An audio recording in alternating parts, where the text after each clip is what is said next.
Yashodanandana Brajajanaranjana Yashodanandana Brajajanaranjana Yamunatira Vanachari Yamunatira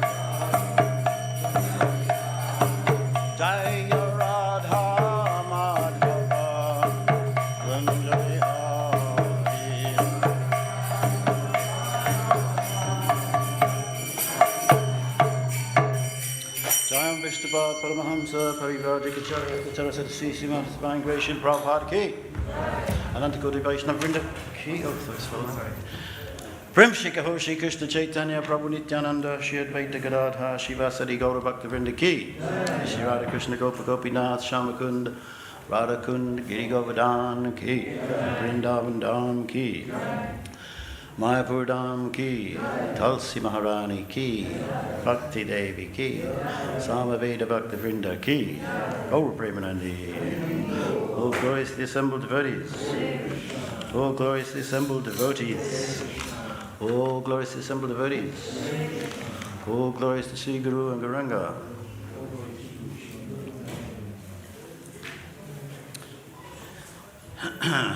Om Namo Bhagavate Vasudevaya. Om Namo Bhagavate Vasudevaya. Om Namo Bhagavate Vasudevaya.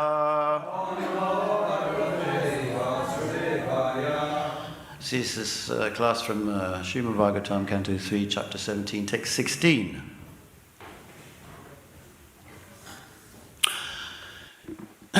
Tav Adidaityo Sahasa Avyajyamanatma Paurusho Vavridhate Shmasarena Kayendri Kayanadri Pati Iva Tavaditaicha Sahasa Tavaditaicha Sahasa Vyajyaman Atma Paurusho Vyajyaman Atma Paurusho Vavridhate Shmasarena Vavridhate Shmasarena Kayanadripativa Kayanadripativa Tavadidaichu Sahasa Vajjamanatma Paurusho Vavridhate Shmasarena Kayanadripativa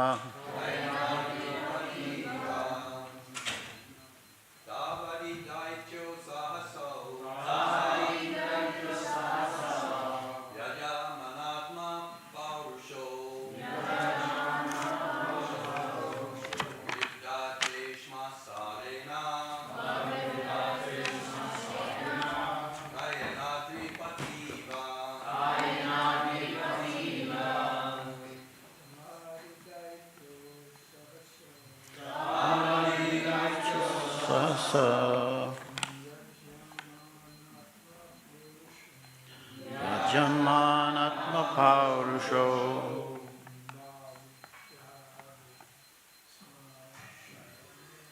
Vavridhate Shmasarena Kayanadripativa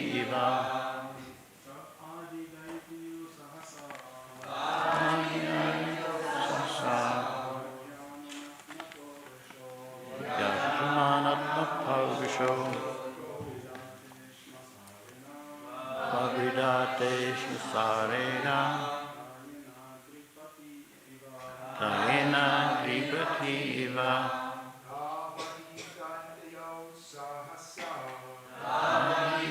Jasasa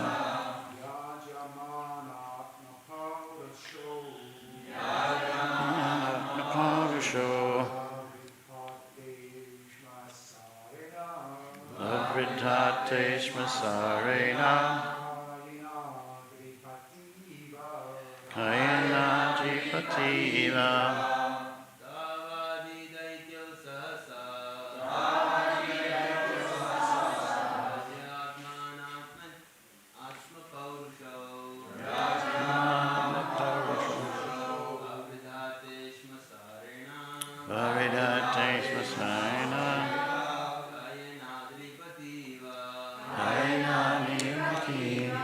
Ladies?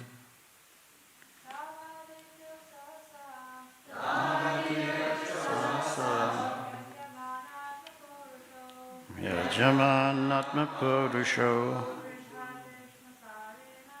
Avidateshma Sarena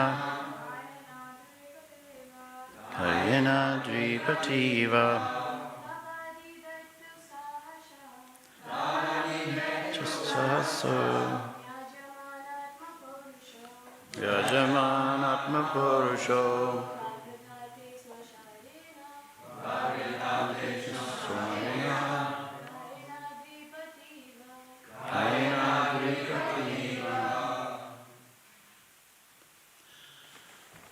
Tav. Those two.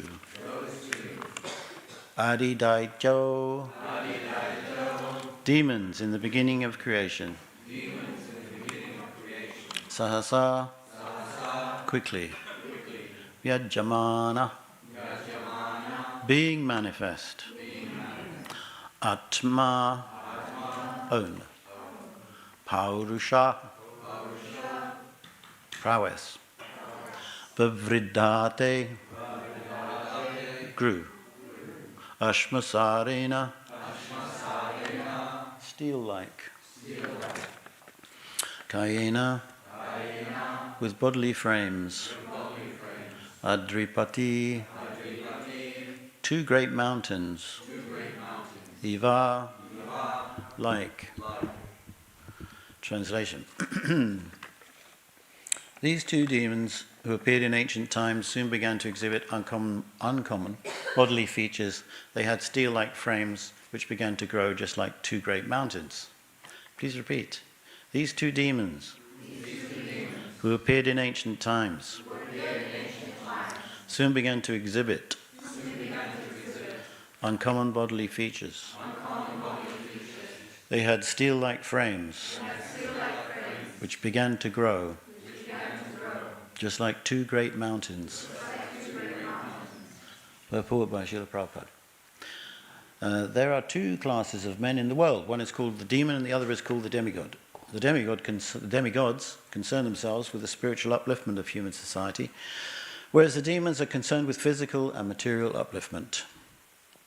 The two demons born of Diti began to make their bodies as strong as iron frames, and they were so tall that they seemed to touch outer space. They were decorated with valuable ornaments, and they thought that this was success in life.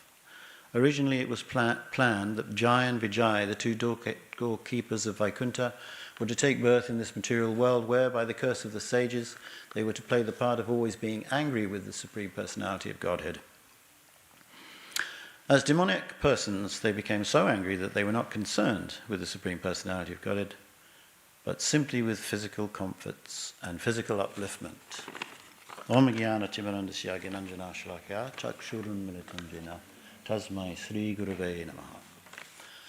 And this reminds one of Arnold Schwarzenegger, who was a famous bodybuilder, not so well known now, but he became political. But in his youth, which is, I remember him when, get closer. In my youth, I remember him being very much on the scene, tremendously well built. And it says here, Ashmasarina, which means literally means iron, actually. Ashma meaning a rock. Ashmasara is specifically iron. So can I just put it down just slightly? No, I'll speak here. Sorry. So the concern with the strength of the body. And interestingly here, the same word is from the Bhagavad Gita,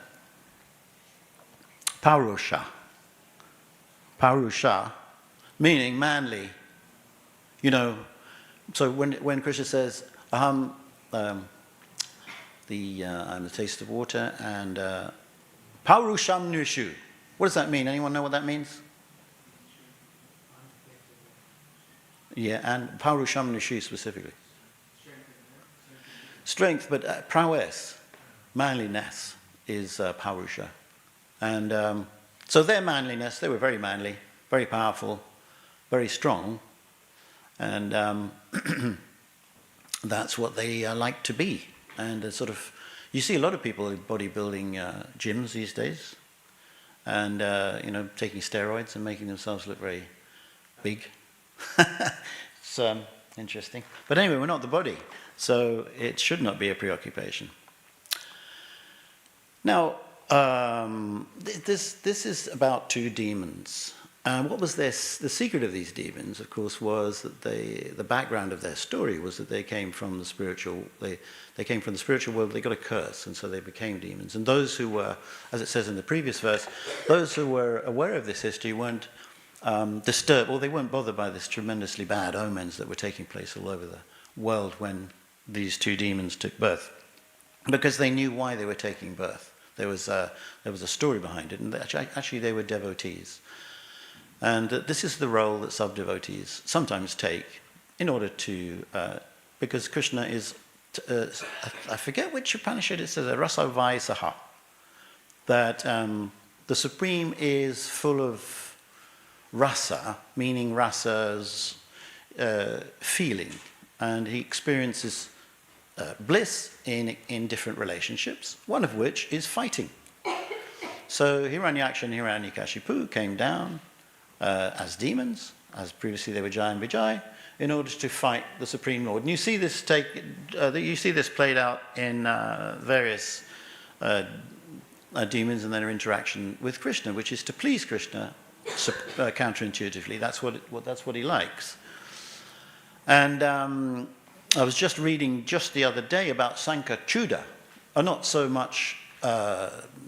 perhaps not so well narrated, not so often narrated, but important. Sankachuda had an important role in fighting Krishna, because Sankachuda had the Shamantaka jewel. The Shamantaka jewel came from Sankachuda. And does anyone know where Sankachuda nicked it from? Well, he was a guard outside the treasure house of Kuvera, Kuvera being the demigod who keeps the treasures of the demigods, and he stole it. And then he used to brandish it about in his head, and when it came to Vrindavan pastimes, he was there, and Kamsa wanted him to go and steal Radharani, and then Sankachuda was deputed to do that. And then Krishna fought him when he tried to steal Radharani. And then he got the jewel, which was the Shamantaka jewel, off the head, which had been stolen from Kuvera, and he gave it to Radharani once she'd killed the demon. And this follows on, the Shamantaka jewel continues in the Dwarka Leela, where you have the Shamantaka eventually gets returned to Radharani because they get parted. And anyone know the name of Radharani in Dwarka? Satyabhama.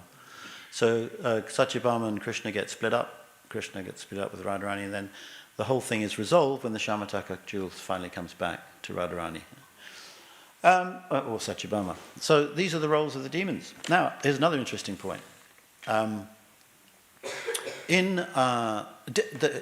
the sons of Diti, they're the demons, and the father of Diti is it Daksha?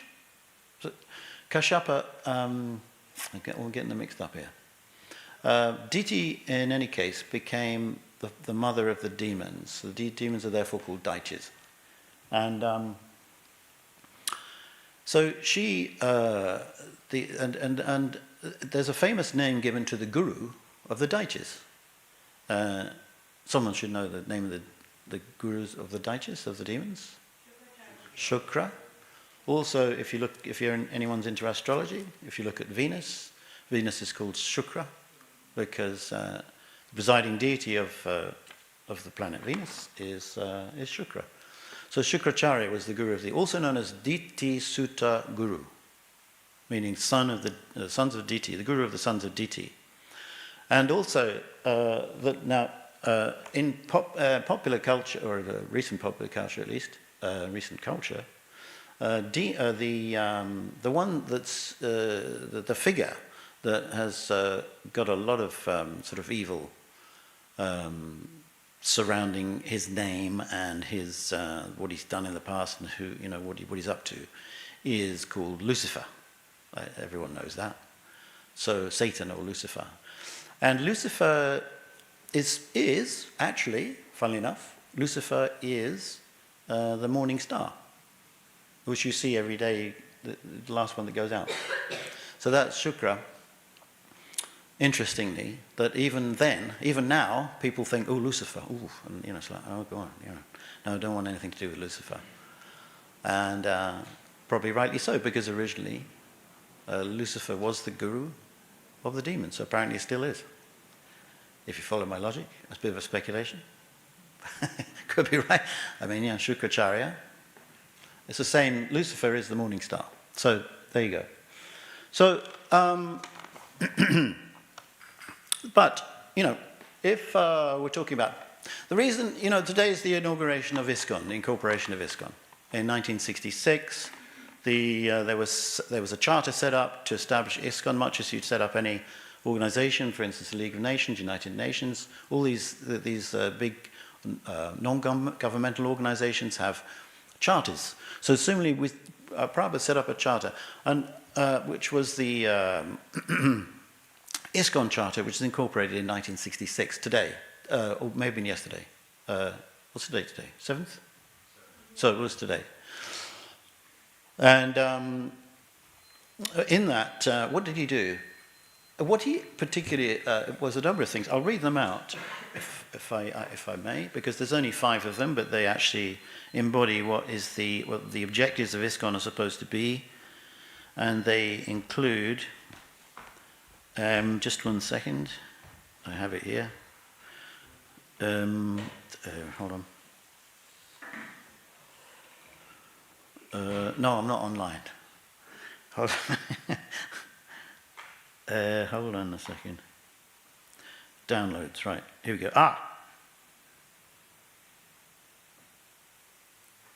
But they really are about... I'm terribly sorry, I don't have it here. I thought I downloaded that. But basically the mission of Krishna consciousness is set out to be establishing places for us to come and associate and to develop our sense of spirituality. And but one of them was particularly was that to set up a book publishing, an organization for distributing books. Now, why? That was one of the 5 main things. Now, why was that so? Because if you go online these days, there's such a thing, I don't know if anyone's noticed, called the spiritual world. That's what they call it. And it's a whole load of people who reckon that they're gurus, of a sort. I mean, you go to them for advice, and they are self-made. Now, this is what Prabhupada objected to. You can't be a self-made guru. A guru has to be repeating what was being said before. Otherwise, where do you get the idea? Parampara. Parampara means from one to the next. And if you look at the Vedas, you see who's the original teacher. Well, if you go philosophical about it, ahameva asameva agre. So Krishna says, I was there before the creation. Tene Brahma Rida. And who was the first living being in his creation? That was Brahma, who Krishna taught through his heart. And then so it's not as if, so it's as ridiculous as saying, and I did actually see a film many years ago called, I think it was called The Imposter. And I don't know if anyone's seen it, but it's about this very clever guy who was so gifted that he actually managed to wangle his way into very high positions in different government organizations. And one of the things he became actually was a surgeon. I mean, he became a surgeon and actually performed many operations to save a lot of people in the Navy during, I think it was the Korean War. But he obviously was a very, yeah? What's that? Oh. Yeah, but that's not the way you normally do it. I mean, generally speaking, if you want to become a surgeon, you don't just look at a couple of books and then go and do an appendicitis. You actually need some training to do it. So clearly, it's not a simple thing. It's something you need to have been trained to do. Similarly, when you're talking about a guru, a spiritual master, a person that's giving real truth, that's not something light. It's something that you need to be trained to do. And that is why, again and again, you have this reiteration of what a guru is. Evam parampara praptam imam rajashayo vidu. It's received. I spoke this to the sun god, and he spoke it to his Ikshvaku, and he spoke it to his son, and so on.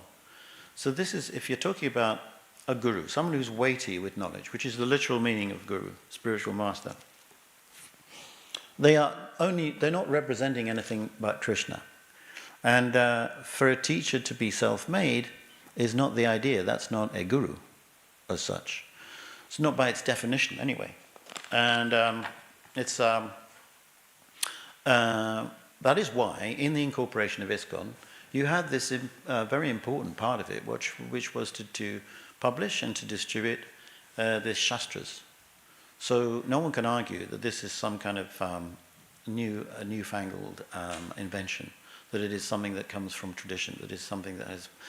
Even if you look 500 years ago, we're looking at Chaitanya Mahaprabhu and the acharyas from that time and what they said about Krishna consciousness in its context, in its historical context. So this is an authorized movement. It's very important to be versed in what it is we're trying to promote. And factually speaking, guru has become vernacular. If you want to be you can be a guru of anything. You can be a guru of counseling finance. You can be a guru in what do they call it? Life coaching, which is very common. Jai Shishirada Gokulananda. But this is sort of hijacking, if you like. It's a hijacking of what actually it should be. So Krishna consciousness actually has the real weight to carry the message of the truth coming from Krishna, which makes it authorized. And this is why it's important to know the books, and this is why Prabhupada has had so much emphasis on this. This is a bit of a scanty bit of knowledge, because that sort of comes to my mind. But in the brainwashing case that somebody brought against the temple in the 60s or early 70s, this was the thing that distinguished ISKCON from being simply something that is mind control or manipulation.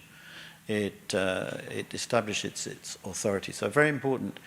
Today we are kind of commemorating what it is that puts ISKCON on the map, which is its authoritative background. And let's just see what I was going to say. Yeah, so if you want to get Chaitanya Mahaprabhu's angle on this, what did he say about someone that comes across a real guru? He said, Brahmanda Brahmite Kona Bhagavana Jeev, Guru Krishna Kripai Pai, Bhakti Lata Bij. So actually the encountering of a real guru, of the real message coming from Krishna, by someone that is only representing Krishna and not actually working on any on their own behalf. So like a guru, you don't work on, a real guru doesn't work for themselves. They're not putting their own thing across. They're only repeating what Krishna says. So it's a very different thing, a very specific type of message, and a very specific way in which that message is delivered. And yeah, going back, anyway, going back to Jayam Vijay, you still have your, I would like to say, or repeat something that Prabhupada said, because I'm from myself a very scientific background. My family was very scientific. My father was very, very much in the upper echelons of advising people in politics about science and stuff like that. And it was very difficult for me to take on board the attitude or what Prabhupada was espousing about what scientists were and science. And don't get me wrong, I had a very good relationship with my father, but only after a bit of a teething process in which we basically respected, it was sort of live and let live. We didn't try to sort of contradict each other, although it was sort of always bubbling along underneath. But didn't have, at the end, we had a very good relationship. But I am very familiar, because I grew up with these people all around me, with the scientific notion. They are not going to give you credence. You can say, oh, I did research in this and I did research in that. Believe me, unless you are peer-reviewed, unless you are, have a tenure in a university, unless you have kowtowed to all the necessary professors of the time, you will get nowhere. They will not listen to you. They're not interested at all. They are fanatics of the highest order. And, they're like the high priests of today. I'm talking about referring to demons. And the reason I'm saying that is because, uncomfortably for me, Prabhupada thought that scientists were really demoniac. And I thought, yeah, that's a bit tough for me. Because, what's my dad? I thought he was nice.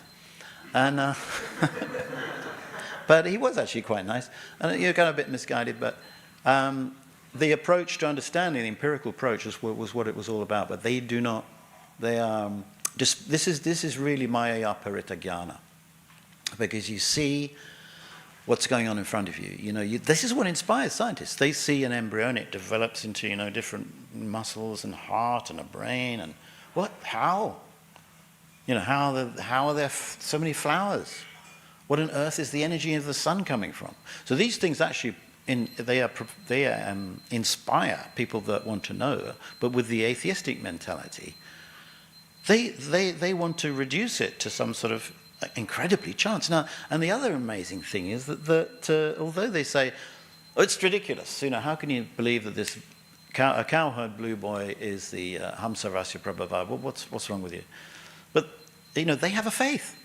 They have a faith. Their faith is in the singularity. Have you ever heard what a singularity is? Singularity is a thing with infinitely small dimension and infinite density. Where did that come from? I mean, that's ridiculous. It's more absurd than saying, but they have a faith, clearly. And then they're saying, well, how can you have a faith as well? It's completely contradictory. Yesterday, I'll just bring this in briefly. Yesterday, somebody found the Higgs boson particle died, which is meant to be because, again, science can't attribute why a particle should have mass.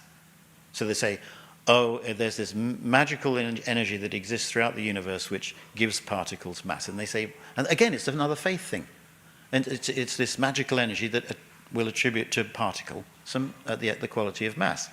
And it's like, well, what is that energy that's everywhere? That again, it's a kind of almost spiritual thing. This is the thing that physicists find themselves involved in, is more spiritual kind of ways of looking at the world.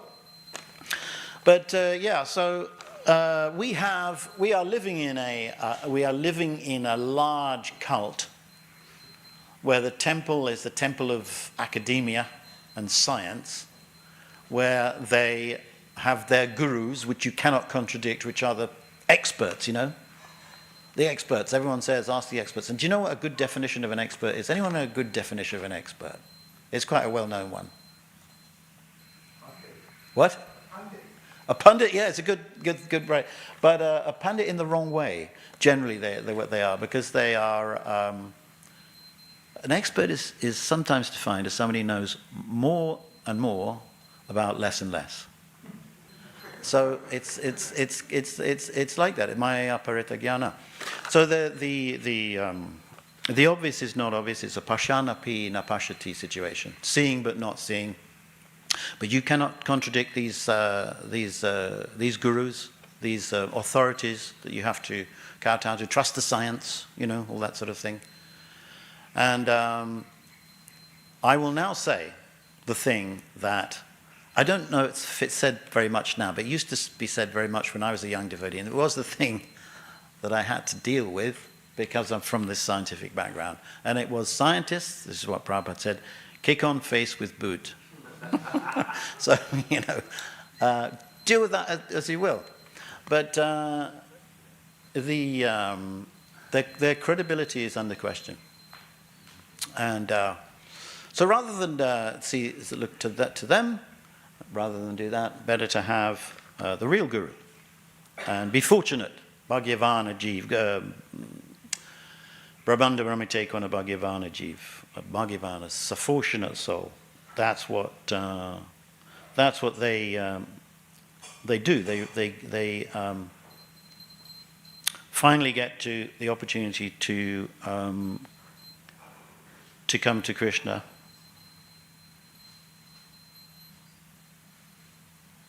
Yeah, that's about it, really, I think, today. But as I said,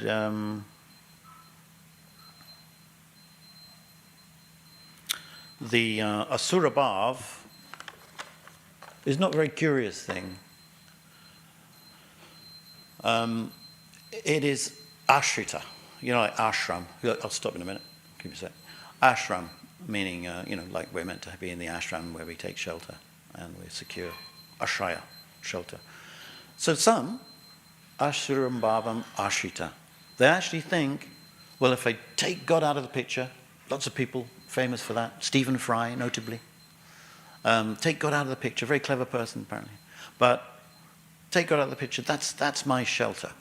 Asuri Bhav. But the Asuri Bhava comes along with it. If you take God out of the picture, then you've got no reason to be moral, really. You've got no good reason to have much in the way of value. So, and what are your values? Your values will then be materialistic, because this is the only life. So I've got to get as much as I can in this life, enjoy as much sense of gratification as I can. And that, we know where that ends. That, you put the fuel on the fire, you never get satisfied. And they just require more and more and more. Why on earth somebody who's got billions would want more is a good question, isn't it? Because you've got the big house, then you want the bigger house. When you see the houses in Radlett, they're big. But I bet those people that are living those ones along, what's it called? That estate as you go down the hill in Radlett, they're going to be thinking, I wish I was in Buckingham Palace. You're never satisfied. So it doesn't really get you satisfaction being asura, but an asura bhava ashrita is something that is pursued by, as if it were a shelter, which is an interesting way of looking at a demon. So there are 3 minutes for a question or two. Yes?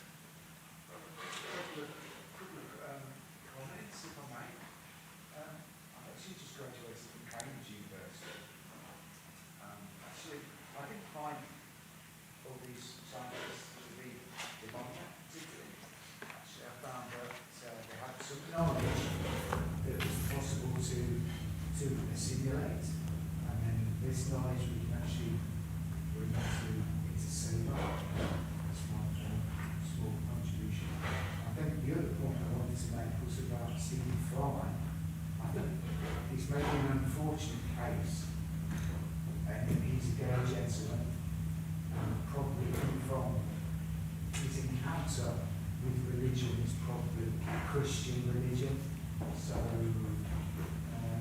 he's maybe had a bad experience. Thank you. Yeah, no, I mean, the approach, it's not like you go up to them and tell them that you condemn them to hell forever, nothing like that. But it is a fact that the ideas that in human society, the things that determine how people act and where they set they sort of calibrate themselves as far as their values go. And although you can have very polite demons, that's fine. But what they espouse, at the end of the day, you see these think tanks, for example, and they sit there, and with their sophistication and their genteel exchanges of ideas, they establish policies that are actually directly what you hear in Bhagavad Gita about what a demon affects, which is unbeneficial works meant to destroy the world. So although you may have the facade of a niceness there, it's rubbish, because what it belies is not a good thing.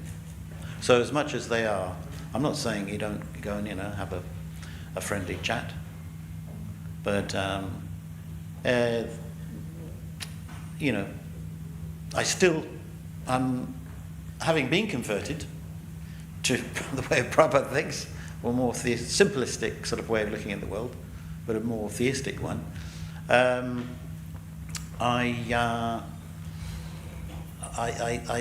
think to assume, I mean, it's like what you're dealing with scientists. Well, this may sound too sensationalistic, but it's like, the most scary thing I think you'll find in for example, a scary film is when someone that is ostensibly very pleasant turns out to be the one that's doing the really bad stuff. So, and that's Maya. Maya has the power to make you assume something that's very bad is very beautiful, very, very worthy. So it may sound a bit fanatical, but I'm not saying you don't. The only way to get in with scientific people is to win their hearts. It's not about as much as I think the Christians do very good about things about debunking evolution. I think science and ISKCON to a degree has. I think Christians have probably done it a little better so far, but it's not the way to approach them. See, I found that these teachers were actually helping me to be able to translate Sanskrit nicely.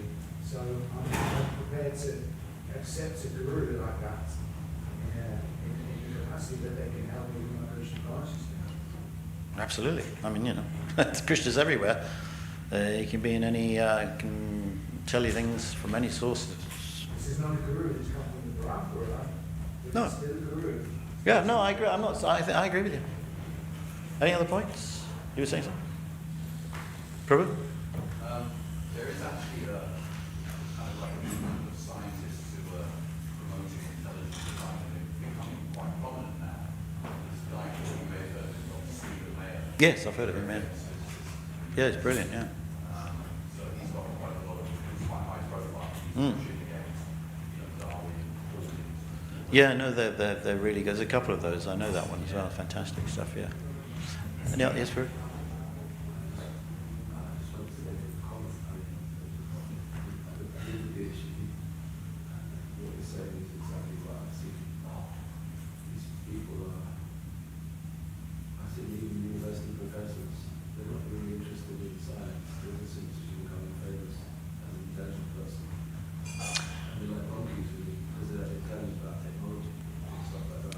Yeah, and also, getting a secure tenure.